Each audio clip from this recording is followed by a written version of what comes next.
Hello dear children, how are you all? Today we are going to do Unit 6 Part 2 in our Marigold English book. Last week we had done Unit 6 Part 1, that is the poem Mr. Nobody.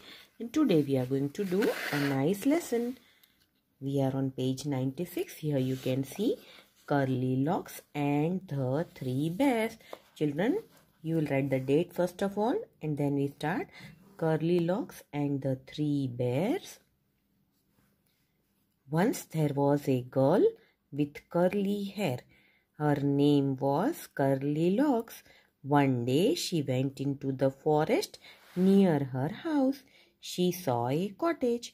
अभी एक दिन एक girl थी, उसके बहुत curly hair थे यानी घुंघराले बाल थे. You can see this girl is having curly hair, इसलिए उसका नाम कर्ली लॉक्स था. तो एक दिन वो अपने घर के पास फॉरेस्ट है वहाँ पे जाती है. शी सॉ अ कॉटेज, वहाँ पे वो एक छोटा सा घर देखती है. Is anybody in? She asked. There was nobody. The bear family lived in the cottage. They had gone for a walk. अभी वो जाती है और वो घर देखती है. तो वो पूछती है, किसी के घर में जाने से पहले पूछना चाहिए कि घर में कोई है, ऐसे ही नहीं घुस जाना चाहिए. सो उसने पूछा कि घर पे कोई है, लेकिन अंदर कोई नहीं था. तो आवाज़ नहीं आई, किसी ने जवाब नहीं दिया. द बेयर, उस घर में एक बेयर फैमिली यानी एक भालू का फैमिली रहता था. और वो लोग सुबह चलने के लिए वॉकिंग के पर गए थे. Curly locks went in. She wanted to see who lived there. She saw 3 bowls of porridge on the table. There was a big bowl for Papa Bear, a middle-sized bowl for Mama Bear, and a tiny little bowl for Baby Bear. अभी वो तो घर में गई.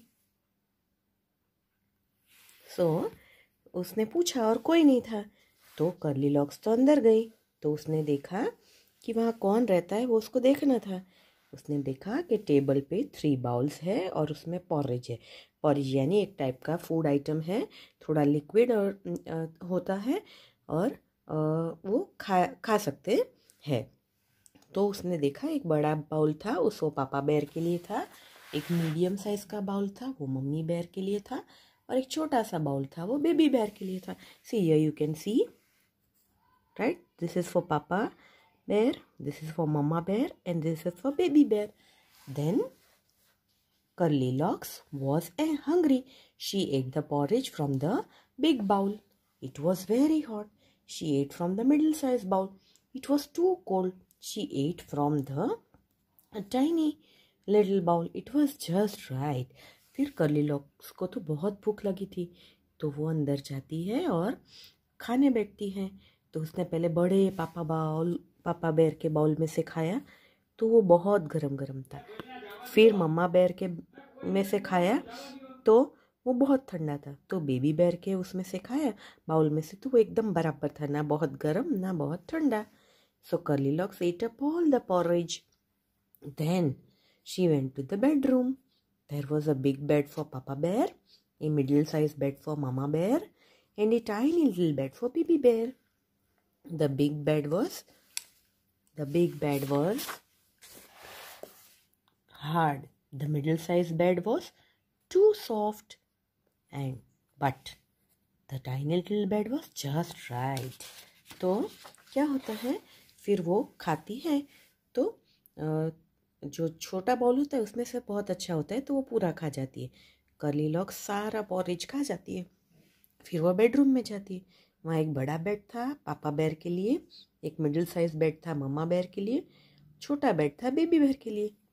लेकिन जो बड़ा bed था वो बहुत हार्ड था, उस पर सोने में मज़ा नहीं आ रहा था उसको. मिडिल बेड था वो बहुत सॉफ्ट था, वो भी उसको अच्छा नहीं लगा. लेकिन जो छोटा बेबी बेयर का बेड था वो तो एकदम परफेक्ट था, just right. Curly locks fail asleep in the tiny little bed. The bear family came back. Somebody ate my porridge, shouted Papa Bear in his big gruff voice. Somebody ate my porridge too, said Mama Bear.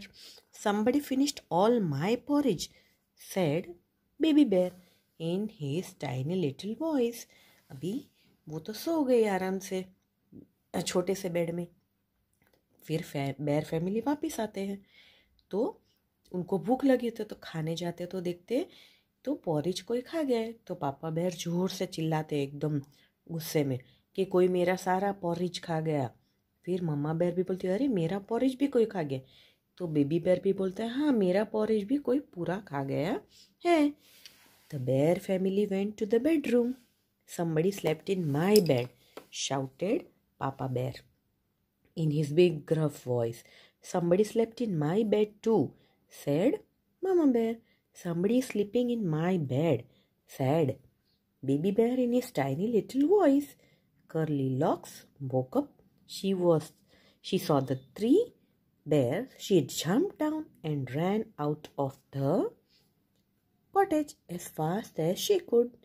तो एकदम गुस्से में आ गए तीनों। फिर वो लोग bedroom में जाते, वहाँ जाके वो पापा बोलते हैं कि मेरे बेड में कोई सोया था। गुस्से में मम्मी बोलती हाँ मेरे बेड में भी कोई सोया था। बेबी बेर बोलते मेरे बेड में तो कोई सोया है।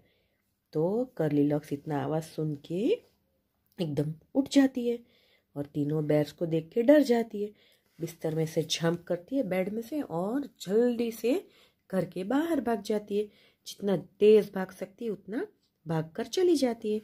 And this is adapted from Goldilocks and the three bears. ये एक स्टोरी है Goldilocks and the three bears, उसी पर से ये बनाया गया है। Now new word CURLY curly, COTTAGE cottage, BOWL bowl, PORRIDGE porridge, HUNGRY hungry.